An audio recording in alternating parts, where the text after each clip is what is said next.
Myers Metal Detectors, located in sunny Tampa, Florida, where we sell nothing but fun and adventures, treasure hunting gear, and anything you can imagine for metal detecting.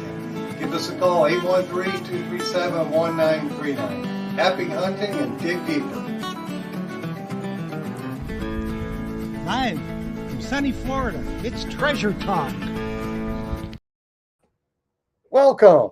You made it back. I was wondering. I've run back from the other room there because I Jeff's saw on that. the other computer, and you know it's so funny, Jeff. There's a live difference between YouTube and Facebook. Oh yeah, probably a It's big just lag. weird the delay on those two. How Yeah. it works, but yeah, I made it back. You know, and I forgot to tell Ed that he can stream it to a couple of his locations too. Yes, Ed. If he's he probably hears us talking, right? Yeah. Well, all So he's gotta do Ed, is if go you hear on- us talking, you know, you can if you've got a couple of your social media platforms like Facebook or YouTube channel, you want to stream it, go up there in the right hand corner and click on them, and that'll let you do it. So we're going to bring you on here in a minute. Yes. So I guess we better get started because we've got an exciting show from Detect Ed is down in Australia. So they love metal detecting and treasure hunting and looking for gold down there. So, and he's got some cool products for sure. So I guess I'll get started, huh, Jeff? Yes, indeed. We best. Okay, today's show is brought to you by your friends at Myers Metal Detectors, where we sell fun and adventure. And of course, the views, thoughts, and opinions expressed here by the Treasure Talk guest and member belong solely to the guest and member, not necessarily to Phil Myers, Jocelyn Myers, Myers Metal Detectors, or Jeff Monin. And that's a lot to say. Of course, the purpose of Treasure Talk is to promote the hobby of metal detecting and treasure hunting and to educate our members in a fun, informative manner. And that's what we do every week. But I guess before we get started, we better talk about your exciting show you've got coming up on Treasure Tales. Yes, indeed. It's Thursday night, and I noticed that Jimmy Crossbones is in the chat tonight. And everybody, I want you to just say a quick prayer for his wife. She contacted COVID, so they will not be able to make it Thursday night to the dinner and show. Jimmy was going to be a guest on the show, but he didn't want to infect everybody, and we appreciate that. Trust me, we do. So this is going to be an epic treasure. It will start at 8 p.m. Thursday evening, where we're going to be. I rented a house in Sebastian. I've got some of my close detecting friends that are coming to stay in the house, and we're going to have some great guests. I'm making them dinner on Thursday night, and then we're going to turn the camera around and go live, and it's going to be a Treasure Tales extravaganza because we're going to have Terry Shannon, we're going to have Captain Fizz, we're going to have Mark Littleton, we're going to have Fred Bank. I haven't met that young man yet, but I'm looking forward to it. And we're also going to have Sid and KT Jones. Those are the two you've seen them before. They helped Mel Fisher bring up all the stuff from the Etosha. So it's going to be a really, really good show. I don't know how long it's going to last. I can guarantee you it'll be going more for an hour because we're going to have cocktails beforehand. And you get Fizz, he starts sizzling. Fizz starts sizzling, you know. So it's going to be a really good time, a lot of really, really good stories. I think some of the guests are going to bring stuff to show you some of their finds. And we just, it's unfortunate that Jimmy Crossbones can't make it, but I understand that. His wife is contracted COVID and she didn't want to give it to anybody else. And that's a smart thing. So say a little prayer for her to get better. And we'll see you everybody. For sure. Yes, indeed. Yes, indeed. So that's going to be an epic show for sure. I'll be tuned in to watch that one.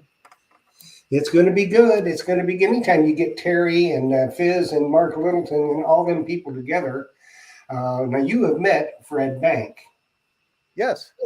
And I have not had the pleasure, but they'll probably have some of their books there.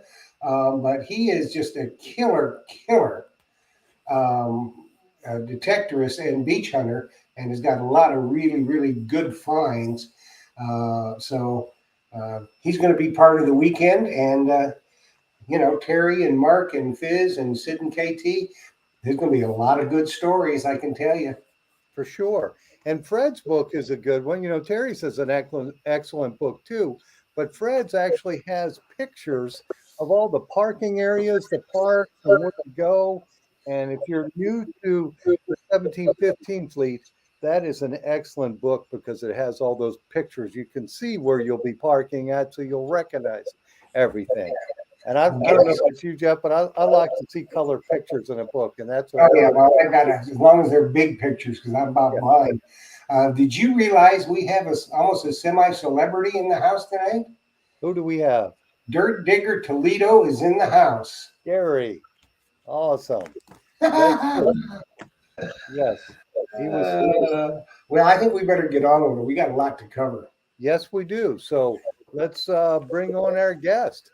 Yes, sir. And this stands to be a ripa, because Ed, you've seen him before. He's from the land down under. He makes the undoubtedly premium carbon fiber shafts, the Detected Red Belly for the Equinox. I know there's a number of others, and we're going to talk about that. We're also going to talk about the Deus 2, which is coming up strong. So let's bring on Detected. Hi, Ed. Hey, guys. Ed, welcome. So yeah, you have to tell the folks where you're at, what the temperature it is, and also what time it is there. Yeah, so it's 9:07 a.m. It's autumn here now, and it's actually kind of cold. Where I live, it's not even a hot part of Australia, but yeah, I'm in Australia. Sorry about the echo. Are you in North or South Australia, Ed? Yeah, on the south, pretty much on the more southern Okay, side. so it's kind of like it'd be up north here. Exactly, it's further from the equator. Yeah. Well, you're on the bottom side of the world, so I guess it'd be flip. I don't know. Exactly. Exactly. I'm a bit closer to Antarctica, but it's pretty standard. It's not as hot as Florida, but it's just pretty standard. Okay. So Yeah. Ed, do you do a lot of gold prospecting and metal detecting? I do a bit of gold prospecting, but mainly beach, underwater, snorkeling, and scuba stuff within Sydney, in Australia, the famous city that you guys would know with the Opera House and stuff. Absolutely. Yeah, I jump in the harbours there, and I do a lot of underwater detecting. Okay. That's my main thing. And yeah, I just love it. Now, do you have to worry about the sharks? Probably should, but I don't. Okay. I just try and put them out of my mind. I think about the gold, you know. Yes, absolutely. I Yeah. just know Australia has the big great whites. They have some big sharks down there. Yeah, it's definitely renowned for sharks, and you can definitely find them if you go looking. But if you just stick to the shore, you'll be all right, I think. Okay. All right. Cool. Yeah, and, I mean, if they're going to get you, they're going to get you. You know. Yes, That's they it. will. So, how long have you been detecting? So I probably started detecting when I was a kid. Actually, Dad got a cheap detector off eBay, and we had a little go, and honestly, it didn't work very well. We didn't know what we were doing. And then about 10, 15 years later, I found it in the cupboard, and I tried it again. I thought it was still terrible, but I got I got the bug, you know. And I think a lot of people start like that. Is they try it out, and it might not be the right detector, but you get an idea of like, oh, I can see where this could go. And so I got a Garrett Ace at that point, and that was all right, a lot better than the cheap eBay thing. And then eventually got some waterproof detectors that can handle the salt water as well. And then just eventually started getting in the water a lot and snorkeling, and then eventually scuba diving, and that's how I evolved. So I seriously started getting into it probably 7 years ago now, and I'm 29, so probably just 22 when I started. Okay. So you're a young man. What about you guys? If you got questions, put them in the chat. Jocelyn will see them, or I'll see them. Let's get And how that. long have you guys been detecting? Oh, long time. I've been detecting probably since the early 80s. Early 80s. Wow. Yeah. And Yes, yeah, it's been a while. Yeah, Phil started when he was 50, so But it's to me, it's the coolest hobby ever because years ago you would find a lot more gold. There was just wasn't as many people hunting in the water as there are today. So there's more yeah, competition. But even now, I think there's less competition in the water than there is up on the dry sand. Because definitely. any detector you can use in the dry sand, just you've got to have a nice one, the multi-frequency or PI to hunt the Yeah, wet sand and salt water. So yeah, that's where I really like to yeah. hunt. But Jeff, how long have you been detecting, buddy? oh, I started in I think 2011, Okay, so you've been doing it a while. a while. Now, Ed, you do a lot of scuba, or do you Yeah. use? I know you do scuba. Do you also use like a Nemo type Yes, outfit? yeah, I do. So I use the Nemo dive system. We actually sell them as well, coincidentally.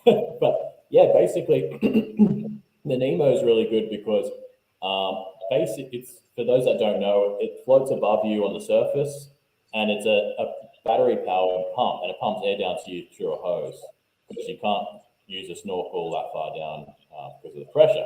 So you can go down 3 meters with a Nemo. And basically, you guys would have had Blake from Blue on here a few times, I think. And he's the creator of the Nemo, for those that don't Mm-hmm. know. Basically, Yeah, yeah, it allows me to just switch batteries easily and charge it on any power supply. I can just plug it into the wall and charge it rather than having to go to a scuba store. Because when you go to a scuba store, you have to get your tanks tested all the time, like every year, so they're in test, and otherwise they won't fill them. And Mm-hmm. also they're very heavy. So the weight of the scuba tank, just one scuba tank without the rest of the gear, is 3 times as much as a Nemo. So basically, the Nemo is good for those areas that are 3 meters or less, which is honestly most areas that I'd be treasure hunting in because that's where people swim. But yeah, I do Yeah, use the Nemo as well. Yeah, yeah, you guys have a Yeah, yeah. I got one. I've gone underwater with it, but I haven't metal detected with it yet. But Yeah. You've that's been in the pool. You've been in the pool. yeah, I've been in the pool. And it's coming up pretty soon in a couple of weeks. He's going to be on the show, and he's got. There's been some changes at Blue Nemo, and he's going to unveil some stuff on the show. Yeah. So I've yeah, seen it's that going to be new one. even better. Yeah. Yeah, I think they've done away with the Nomad. They're coming out with a combo or something. I was I watching it. think they're coming out just with another machine. So they've got the Nemo, which is your entry level. Then they've got the Nomad, which is up here. It's down to 9 meters, and then you've got something in between. So it's Yeah. basically called a Nomad Mini, and it uses Yep. the batteries of the Nemo. And you can actually use 2 Nemo batteries on it and double your runtime. So it'll be a really good middle ground because a lot of people want to go a little deeper than 3 meters with the Nemo. And it goes. I think it'll be like 4.5 meters, which is about 15 feet about. Nemo goes in, and I think the 40. I think on 35 or 40 for the Nomad. Now the Nomad Mini. I'm not sure. We'll Yeah, I'm find that thinking out. 15 or I think 20. it's 15 feet for the Nomad Mini. Yeah. Yeah, 15 feet, which that's pretty good for around here. That would work perfectly. Yeah. So Ed, what is your favorite detector right now? Which one are you using? Look, I'm using a couple. Honestly, it's between the Legend and sorry about that. Between the Legend and the Deus 2 right now. The Deus 2, I like the 9-inch coil, like having that smaller coil. Like that's kind of the perfect coil size for me. And it's just very light and it can compact. It's good down to 20 meters underwater as well. So that's really, really important for me. The deeper the detector's rated, the longer it's going to last underwater generally. But then, I also use the Legend quite a bit because there's a lot of coils you can choose from. So that's good to have that selection now that they've got a lot of different coils out for it. Yeah. So those are my two. What are you guys running at? I myself am using Deus 2. Yeah. I just, that I've divulged myself of every other detector, and I've got 2 days too, so I have a backup, and that's what I use exclusively. And now Phil's got probably 6 or 7. Yeah, I got a lot of different detectors, you know, Yeah, like I you, like Ed, that. you've got a detector store too, right, Ed? Yeah. So as well as selling the accessories, that's how I started, is just making accessories for these detectors. So for the Deus 2, I actually, as Jeff knows, I sent him one of these, and this is a carbon fiber lower shaft for the Deus 2. And basically, because the original one's got a little bit of flex in it, I just personally like the detector not to have any flex, and so it just eliminates that bit of flex in it. It's also a bit lighter too, and so I just made that. We will actually be making the rest of the shaft for the Deus 2 as well. But yeah, the rest of my company, we also sell detectors within Australia. So yeah, Okay. that's what we sell, XP and Nocta. And I import the Nocta detectors and do the servicing here in Australia as well. Well, Okay, I will tell you from experience with the 13-inch coil. Phil sent me a 13-inch coil to try. Yep.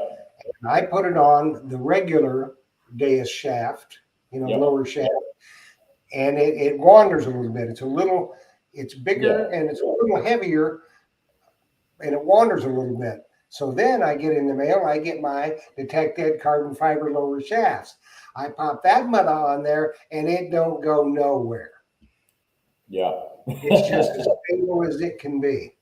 Yeah. Yeah, because that shaft, if you have it extended, if you're taller too, in the water it has too much flex. So your lower rod's probably going to be a real popular item, I would think. That's it. Yeah, if you do have a fully extended, that stock one, and you go through the water, because there's so much resistance, yeah, it does flex a bit, and it's just about a personal feel. It's not necessarily like there's anything wrong with that. It's just that for me, having that perfect, like, it goes exactly where you point it, kind of thing. Right.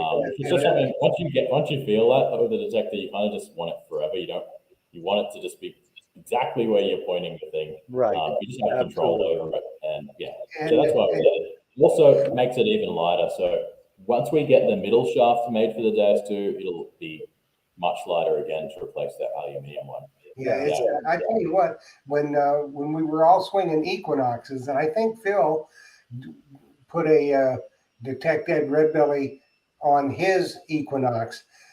I hated the Equinox shaft until I got the Detect Ed Red Belly shaft. That thing just rocked. I'm telling you, it's stable. And one of the best features on that was the little hole you had down at the bottom. Because if you're a water hunter, you get sand and stuff up in the shaft, and that little hole lets it come out, and stable. And the cam locks are just outstanding. Yeah. Well, they're just super simple, so they can, it doesn't matter how much sand gets in them, they don't get clogged and then ground down. So they're so kind of basic, and that was the intention, just to make them super sand-proof. Because for me, doing sand and underwater stuff is my deal. So I just want it to be able to survive that kind of environment. Thank you, Jeff.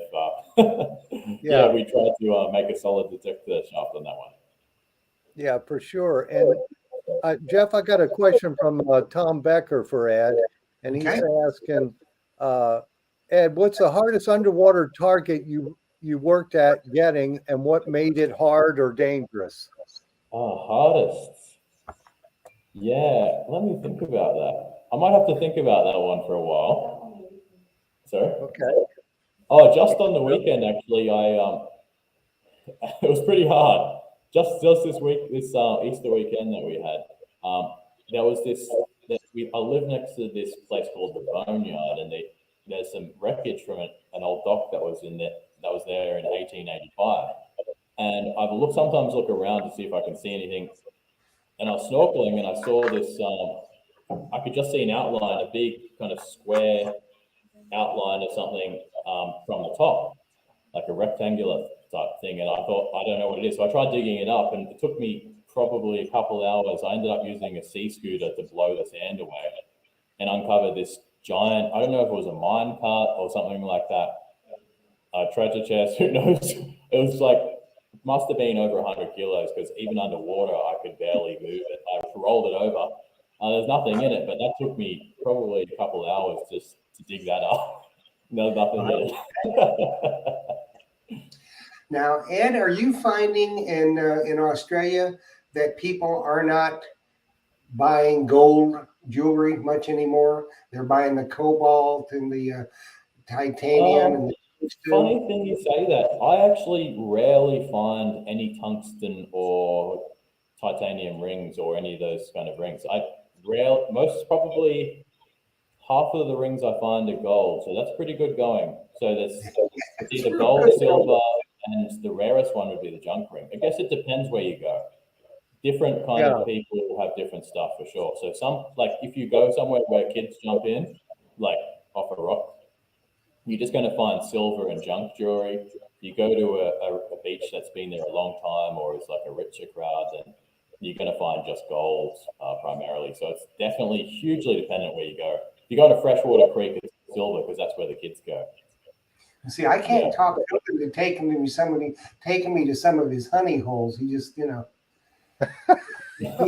not divulging any, I think, Jeff, I think our beaches here, I think now we're lucky if we get probably 10 to 20% of the rings are gold. Wouldn't you agree with that, Jeff? Wow. Oh, yeah, easily. Wow. Yeah.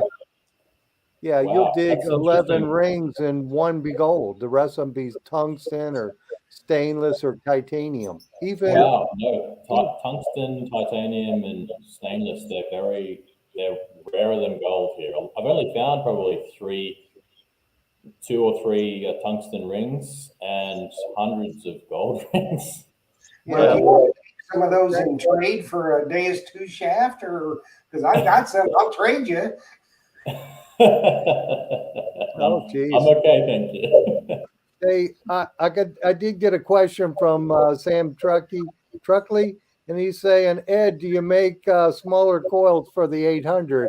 And I think he's probably talking about Coiltech makes the smaller coils coming out of Australia. Yeah. Coiltech is another Australian company, and they do make a 6 by 10 inch. I think it is. It's their 5 by smallest. 10. Oh, 5 by 10 is it? Yes. Yeah, an elliptical DD coil for the Noctis. And no, I don't make coils. Don't have that know-how yet, but maybe one day. Yeah, it seems like we had a tour of Coiltech. Jeff had set it up with Trevor, and it was pretty cool. It was online, during our program here, and it was pretty interesting how he made all that stuff. So, yeah, I'd like to see that. Yeah, we'll hook you up with Trevor. Now he's I think Trevor is in northern Australia, I think. Yeah, I think he's in South Australia actually. So I'm pretty sure they're based in the same state that Minelab is based, which is South Australia. Yeah. You probably look close to that. Yeah. We do have a question from Johnny Height. He says, "Have you heard of any Knox 900s leaking down there?"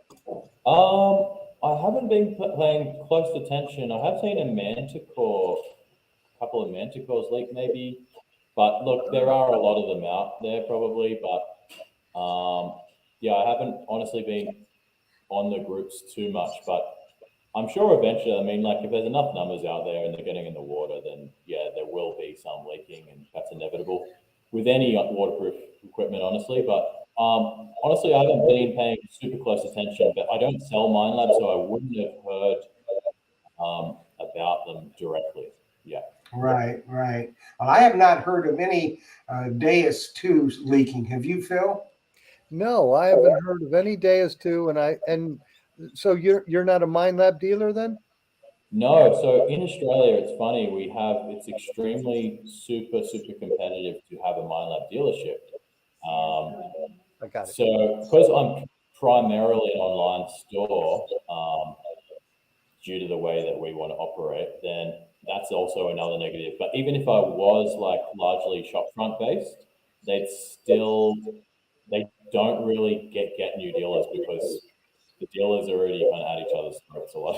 So that's all right. They can have that space, but I'm very content with what we have. Okay, cool. Yeah, because you're I know you're big with Nocta, and they are blowing the market up. Yeah, And they've got some really interesting stuff. So I went to their factory actually last year, and I met Dilek and the team in Turkey, and they've got they're working on some really interesting stuff, and it's going to be very exciting the next couple of years for sure. Oh yeah. yeah, I would say so. I mean, detector technology is, I think, moving at a fast pace, and I think the consumer is the winner in all of this. Definitely. Uh, Yeah, speaking of detectors and where they're going, like what is it that what kind of high end features are you guys looking for? Like if you when you go to choose your new detectors, like what do you what's the what do you want? What's the priority, the most important thing you choose? Like is it the weight? Is it like just the depth? Is it the discrimination? What do you want like in the future detectors? for me, I would say depth is very important. Yep, Um, just and the discrimination, just to know it's an iron target, that's a yep, plus for beach hunters anyway, because exactly. you just don't want to dig the fish hooks, the bobby pins, crab wire, rusty bottle caps, that kind of stuff. Yep, I think it's going to be hard to beat the Deus 2, and I haven't had the Manicore, so I won't have. I can't say anything about that. We've sold a few of them, but yep, they're so slow getting here that yeah. I haven't had a chance to use one to see how it does in iron. But I would say depth and iron discrimination. Yeah, just to know if it's iron or if it's not iron, but you're not really too concerned about exactly what it is, but just that Right. it's whether it's iron or not. Yeah, that's what I thought. What yeah. about you, I Jim? don't know that there's any technology out there that's going to tell you exactly is what's underneath the coil. That Yeah, it's a ring or it's a brace, whatever it is. As for me, I like the with the Deus 2 pretty much delivers what I want. It's deep and sometimes it's too deep. yeah. It's very I've had that. portable, lightweight, it's Yeah, rugged, it's customizable. That's the thing that I yeah, like about it. For yeah. And any what type, customization do you like on it? yeah. Yeah, what And it's part of the customization do you like? Sorry. what's not. So, what part of the customization on it do you like the most? I like it that I can adjust the tones and the frequencies Yeah, and the sound bar. The tonal quality. So I can yeah, take it, way up to 900 if I want to. yes, That'll stop me in my tracks. yeah, If I'm hunting in two tone or three tone, exactly. then you can go five tone. And what I really, really like about the Deus 2 is the Beach P program. You're running in pitch. That is Yeah, just a killer program for me. definitely. Yeah, that is a good program. Hey, we did get a question from Eric Owen. He's asking, are you losing much depth with the 9-inch coil compared to the 11? So that's a very interesting question. Jeff will probably be able to answer that too. So for me, funny situation is, in my opinion, when I start to go actually in the water and underwater, I tend to find that the medium to smaller coils actually perform better because when you're underwater, the salt water is above the coil and below the coil. And because all metal detector coils, they detect above and below themselves. Like if you've ever, the detection field goes above and below the coil. So what that means is you're actually detecting so much more salt water that the larger coils get more overwhelmed by the amount of salt. And so for me, when I go to a 9-inch coil, I don't think I lose any depth when I'm underwater because I might even gain a little bit. And I know in the past with other detectors, I've tried a large coil underwater and I definitely lost depth when I went in.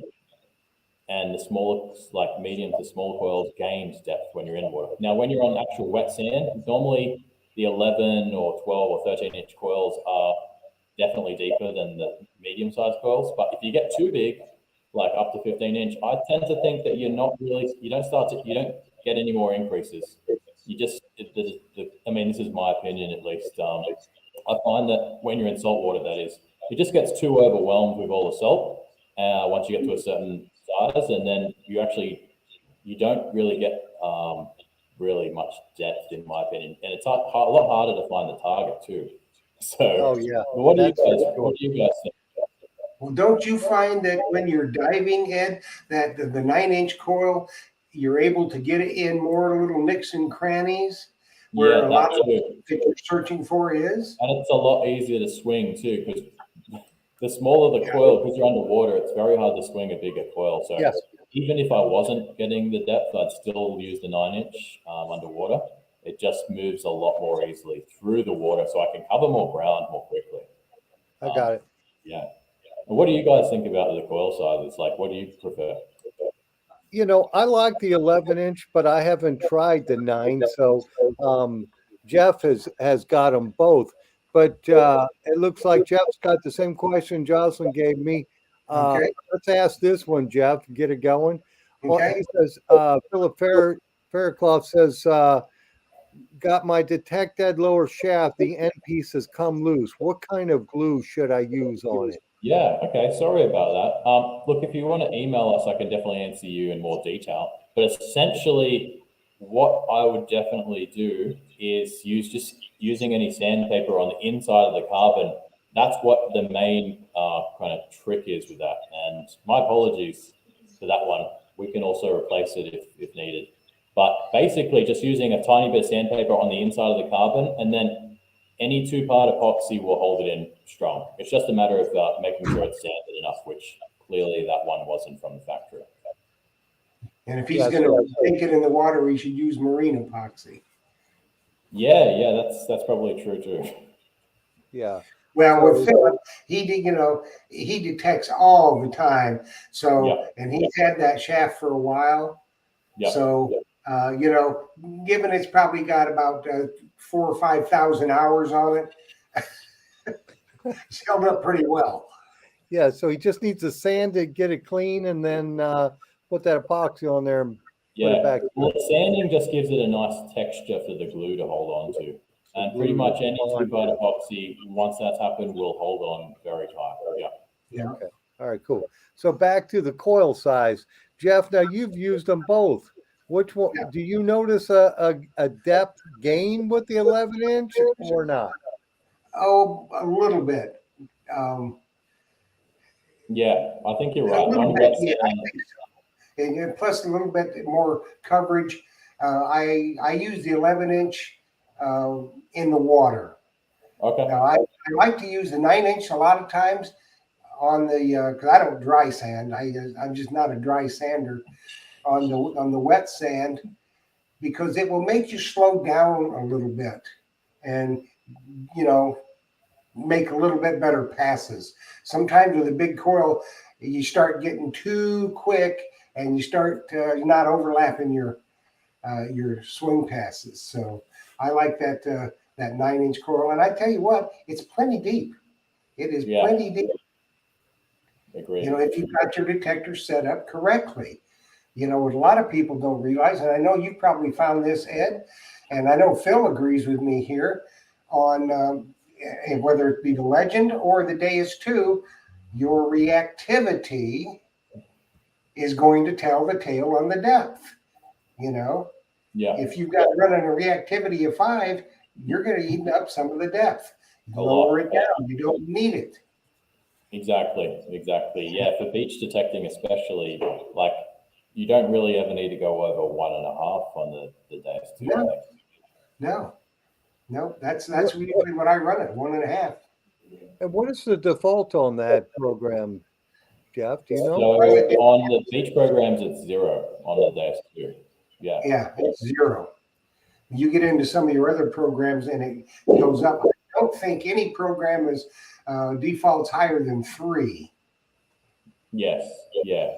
If you're hunting a lot of iron, then bump your reactivity up some because you'll get better separation, but you're really not going for depth if you're hunting in a lot of iron and junk like that. Exactly.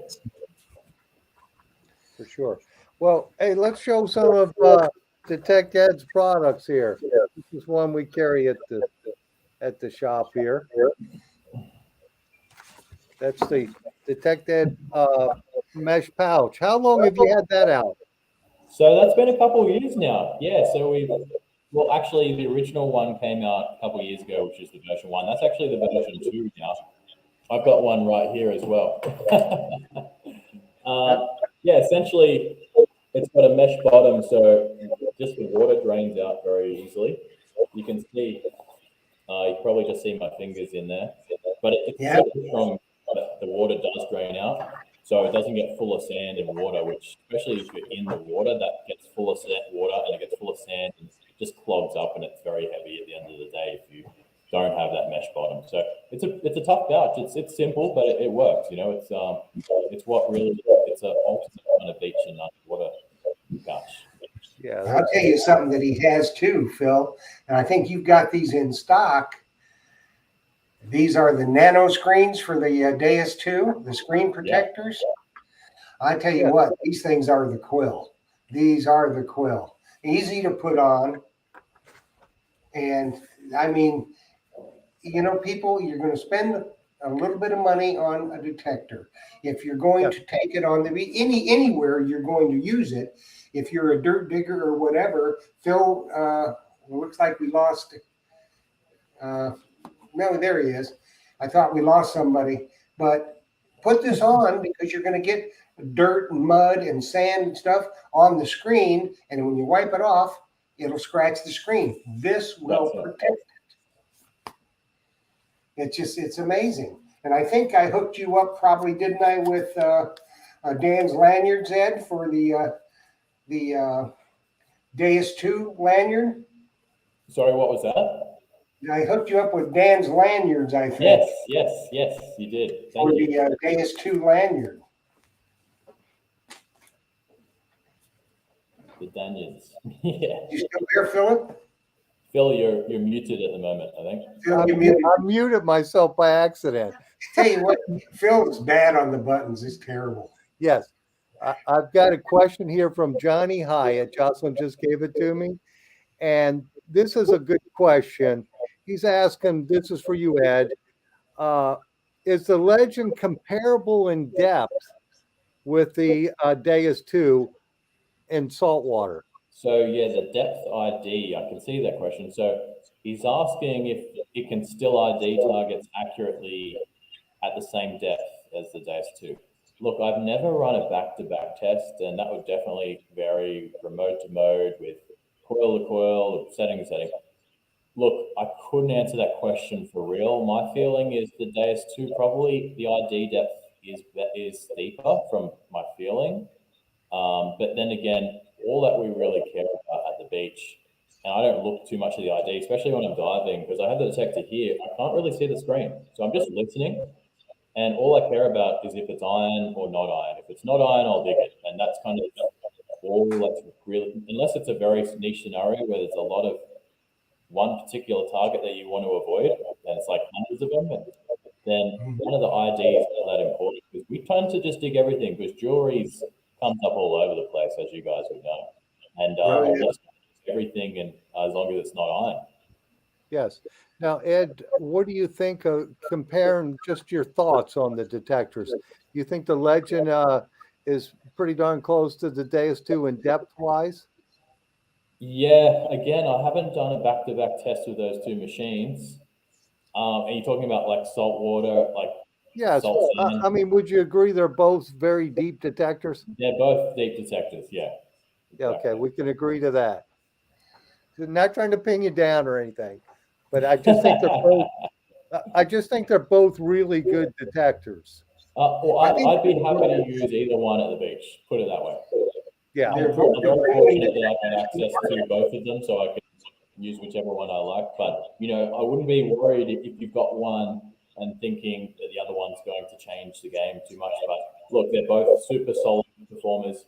If you want to get deeper into the settings with the Deus, that's really nice to have a little bit more. But the Legend, especially with the latest updates, it's got the bottle cap rejection and it's got ground suppressor and stuff. I haven't actually used that one, but there's a lot in there. So it is also for that price range has a lot of depth if you want to get into it.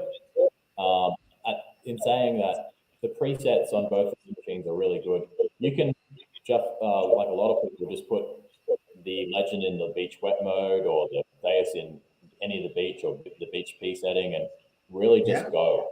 All you have to do is change sensitivity sometimes. Any of the programs, in any of the programs, be it the Legend or the Deus, you run their factory programs and they're very, very good. Now, I was going to ask you, Ed, do you like the bone conductive headphones when you're diving? Yeah, I do love them. And basically, one of the biggest benefits is you can wear a hood when it gets colder. You can wear a diving hood and you can still hear the bone conduction headphones, even if you wear them on the outside of the hood, if you turn them up. So basically, I love those bone conduction headphones. And probably the best thing is that the camera, when I have a GoPro and I'm taking it with me on these dives, the camera can hear the headphones. So when I do any videos or anything, you can actually hear the detector. So a lot of the time, if I'm wearing headphones, you can't hear the detector on the camera on the video. So that's probably one of the best things about it. Have you thought any about doing a dive shaft, carbon fiber dive shaft for the Deus too? Look, I actually have made a couple for myself and a couple of people. I guess because the XP came out with their own dive shaft, that I'm not going to really pursue it at this point because it's kind of so niche that not too many people dive. Look, if there was enough demand, I'd make it. But I've made a couple of my own ones, yeah. Okay. Well, listen, I just got another question here. Jocelyn gave me. This one is from Brooklyn Metal Detecting. He's asking, or he or she, because I may be messing that one up. I've done that already I corrected already once tonight. But which detector do you sell the most carbon fiber shafts for? So recently, because we've only recently released these Deus 2 carbon lower shafts, they've been selling much more than anything else. And honestly, I think part of the reason is that the Deus 2 is such a high-end detector that people are willing to, do that little upgrade to bring it to the next level.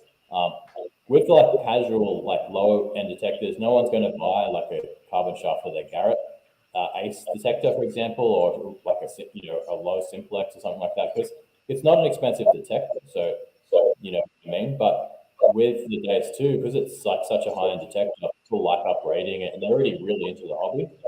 So at the moment, it's definitely the Deus 2 shafts, but we've sold a lot of Equinox shafts over the last few years because there's so many Equinox.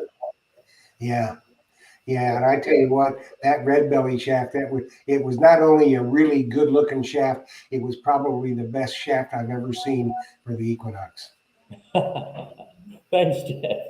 I mean, and I tell you what, I can tell you how many people did we send into you to get the red belly shaft, Phil? You sold a ton of them. Yeah, a bunch of them for sure. And I've just got another question here, and this one is from Sam Truckley. Yeah, it's a chick. And she says, "How much is the Nemo, and how is it?" Well, I can help her with the price on the Nemo if she's in the U.S. Ed's down in Australia, so I'm sure I'm going to give her a better deal than getting it shipped from Australia. However, the most important part of it is how is it in rough waves? That's a good question. So the Nemo does have a float ring on it, so an inflatable ring, which if you're in a pool or something, you don't actually need it, but I definitely use it when I'm not like out in the open.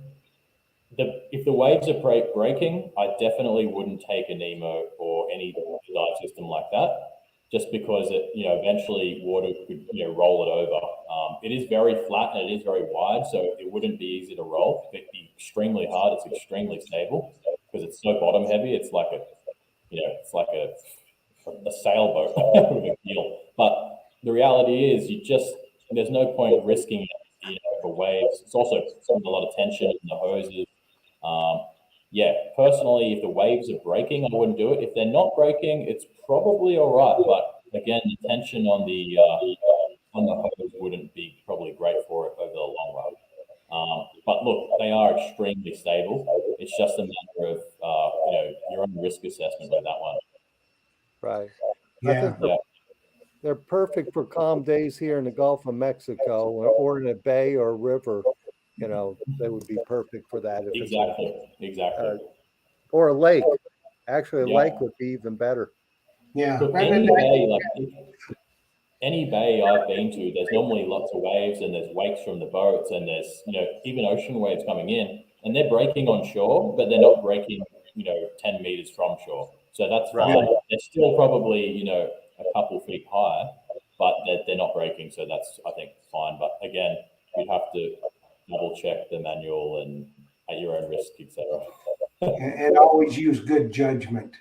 Yes. Exactly. Safety first. Know You know, your it's the ability. same thing. If you're wading in the ocean when you're detecting, use good judgment because you got 3 or 4 footers. They're going to knock you on your fanny Right. every time.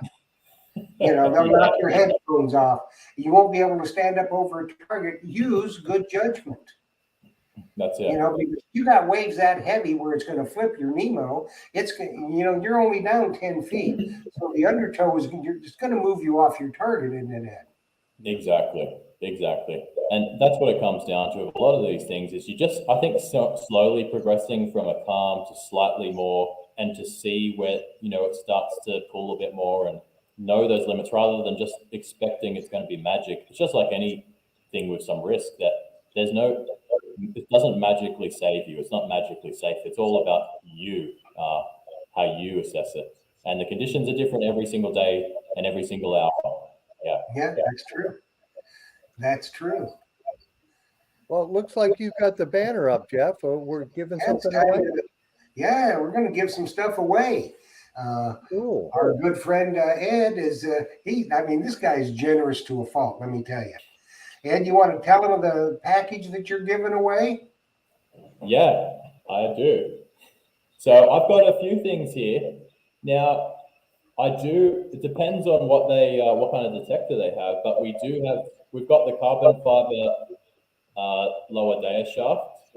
If someone has a Deus, if they have an Equinox, they can either have one of our telescopic ones, or they can have one of our other ones, which are slightly less compact. So this is our compact one, actually, for the Equinox. Okay.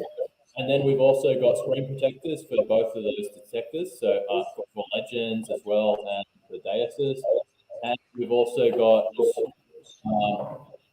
Defiance pouch. So basically, depending on what kind of detector they might have and what they need, we can bundle with heaps of this stuff. We've also got the camo cap, and we've also got our sticker pack as well, which has got some cool. Well, that'll be great. So there you go, folks. You get to pick the shaft, and then you'll get the sticker pack and the pouch. You've got 2 winners. So what you have to do is you had to enter, and I've got all the names drawn. We're going to have 2 winners. Okay. Once your name is called, and only please, once your name is called, you will have 3 minutes to text me at my phone number there on the screen. You must put your name and you are here. Once I recognize you as the winner within the 3 minutes, then you just have to do an email. We'll get into that a little bit later. Okay. But text within 3 minutes. You have to be tuned in to win. You had to be a member, and I checked. And you had 3 minutes to text. You had to enter a phrase, and the phrase was Detect Ed, the man from down under. That's what you had to put in there. And I've got the names drawn, so get ready. I'm going to call 2 names for both winners, and you will have 3 minutes to text me with your name and you are here. So get ready. The 2 winners are Bob Marks and Tarnished Charm. Okay. Tarnished Charm. That's a cool name. Yes, Hey, it is. Ed, I do have a question here for you. This one is from Tom Becker, and he's saying, do you make a complete carbon fiber shaft for the Deus 2 with an improved control mounting system. That seems to be a big complaint. That's a really good question, and I know where you're coming from with that one. So just to clear things up for people, so this is the standard middle shaft on the Deus 2, and this is the part that he's referring to right here. Yes. Basically, I will be working on this part right here, and I really do also want to create an improved version of this. So this is something I'm also researching right now. I just need to be able to do it so it's affordable, like realistic. It's super expensive to make some of these parts. Very surprising, actually. So I only have the lower shaft for the Deus 2 at the moment, but we're working on the middle shaft right now, and we're also working on that part that he's referring to try and make an improved version that's tougher, and also for so you can route the antenna through the shaft if you want to as well. Yeah, so your improvements there. That's a good idea, because that antenna on the outside of that shaft, you have a beautiful detector, super technology, and it just makes it look a little Mickey Mouse having that antenna wrapped around the outside of it. Agreed. Yeah, agreed. And then that's the number one. What did you say, Jeff? That I agree. It's going to slide it right through it inside the shaft. Yes. Yeah. It'll look nicer. And the other complaint that people complain to me about all the time is how easy the housing comes off of that shaft. Yeah. Correct. Yeah. So, well, there is a little mod I actually saw. Lanyard. Yeah, that's definitely something. Yeah, because it got a lanyard hole on the Deus 2 control pod. We can thread a lanyard through it. But with this, a little trick for people that are watching. I saw this on a YouTube channel. Basically, they put silicon in between these prongs, right, in the pen on iffy signal. So if you put silicon in there and in there, like it actually will hold those prongs in tighter so that they don't come out. So that'll hold the pod on a lot tighter. So when you click it on, it'll really click on hard, and then it won't come off as easy. So just a little mod I saw someone do, very simple and doesn't wreck anything. Okay. So yeah, just a little tip. And the beautiful thing about it, Phil, is when Ed, he knows what he needs to make in the Deus 2 carbon fiber shaft, because he's a user, and he knows the weak points of it, and they will be no more. Yeah. Thanks, Jeff. Yeah, that's it. That is an advantage I have, is I do use these machines a lot, and really the reason that I make them is out of necessity. Is that I'm using the machine, I'm like, damn, that's something I need or want, and so I just hope when I make them that some other people want them, and then I can make them for them as well. Yeah, but we've got both winners. Do we have the winners, Jeff? We have both winners. So what they need to do now is they need to, if they want the shafts that Ed was talking about, which one, you have to send an email with your name, address, and phone number to treasuretalkshow@gmail.com. We'll put that right back up there so you can see it. And do it soon. I will get it to Ed. You're going to get a pouch, and you're going to get stickers anyway. So if you any of the other stuff, if you want the screen protectors for the Legend or the Deus 2 or one of the shafts that he talked about, you put that in the email. I will get it to Ed, and he will get your prizes out to you. Easy peasy, lemon squeezy. And I tell you what, Ed always really steps up to the plate and hits a home run. Because I promise you, the products you get from Detect Ed, you will love them. They are state of the art, and they work. Yes, they do. Absolutely. Thanks, Jeff.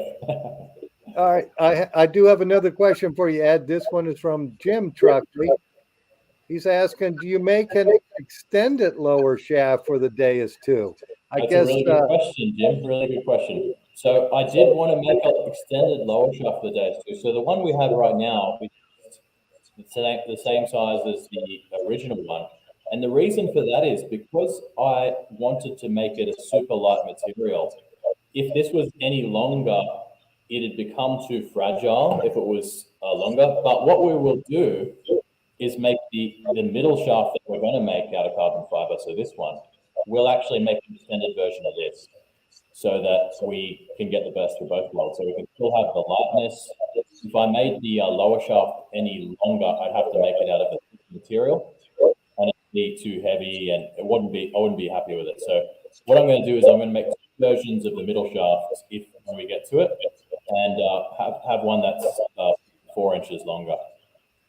Yeah, that way a tall person could use it and be able to extend it all the way, and it wouldn't have any wobble or flex in it. That's good. It's like a Exactly. tall man shaft for the whites or a different detector. Exactly. Yeah.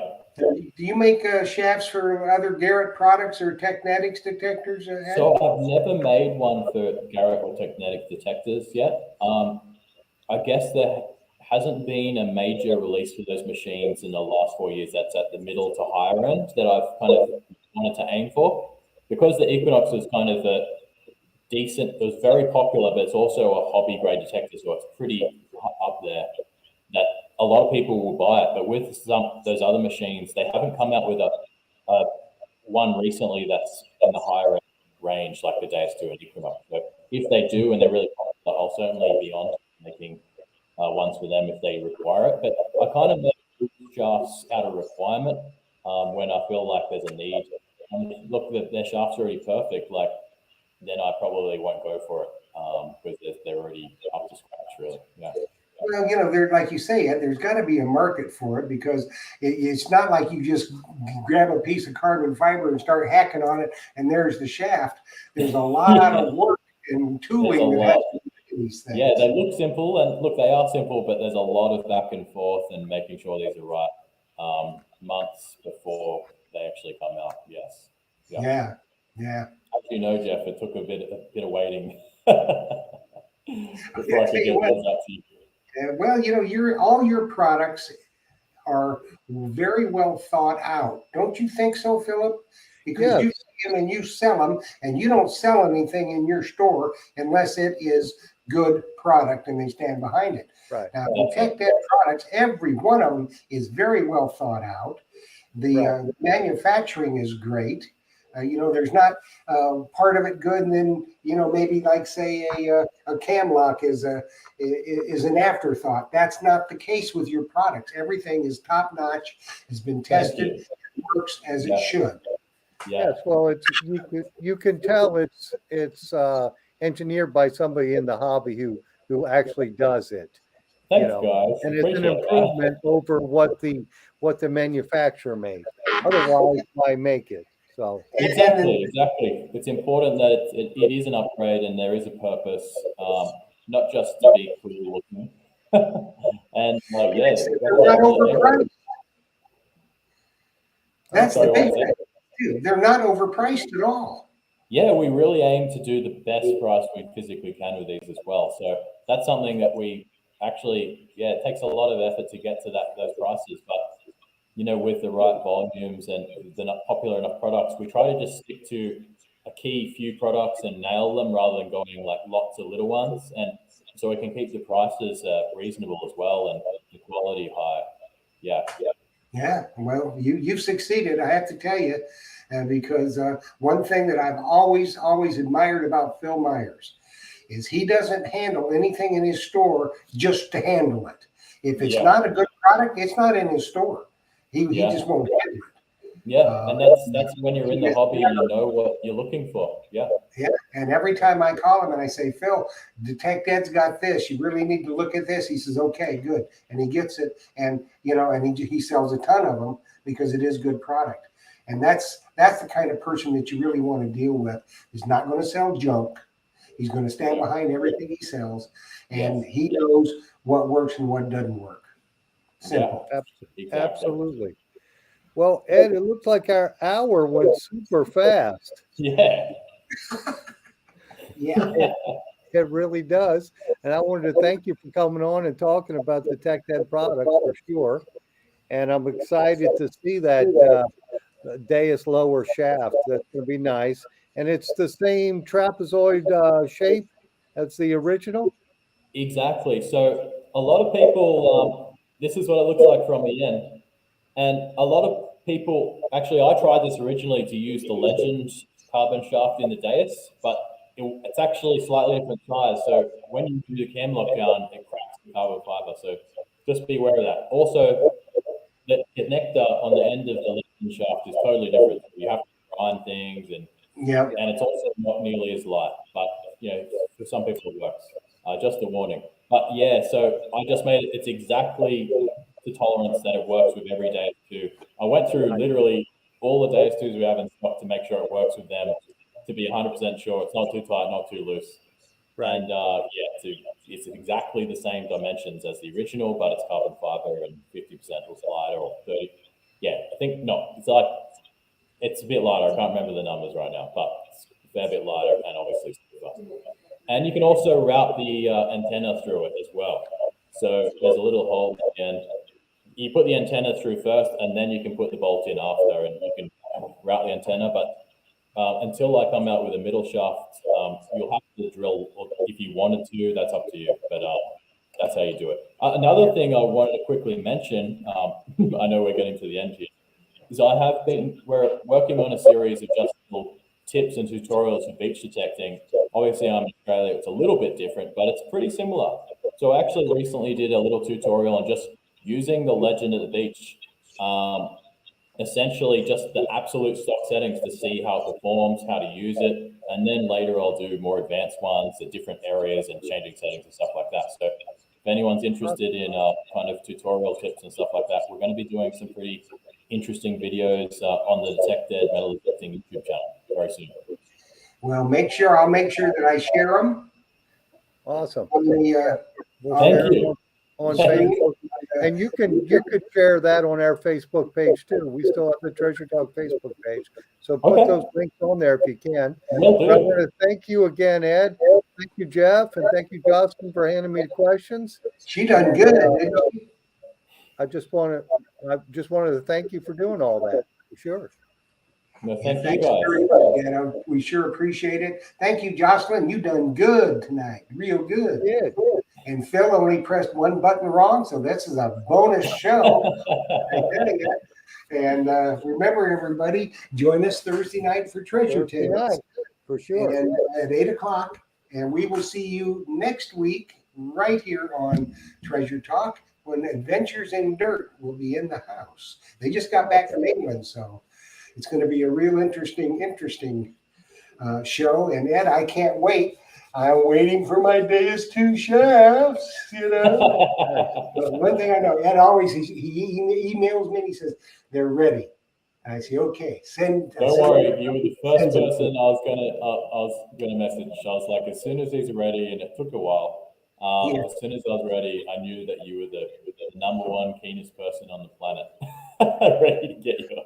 Yeah, we like them. So Ed, thanks much for joining us tonight. Everybody, thank you. We'll see you on Thursday night at 8 p.m. Thursday night. for Treasure Tales. Philip, I love you like a brother because you are my brother. All right, And my friend.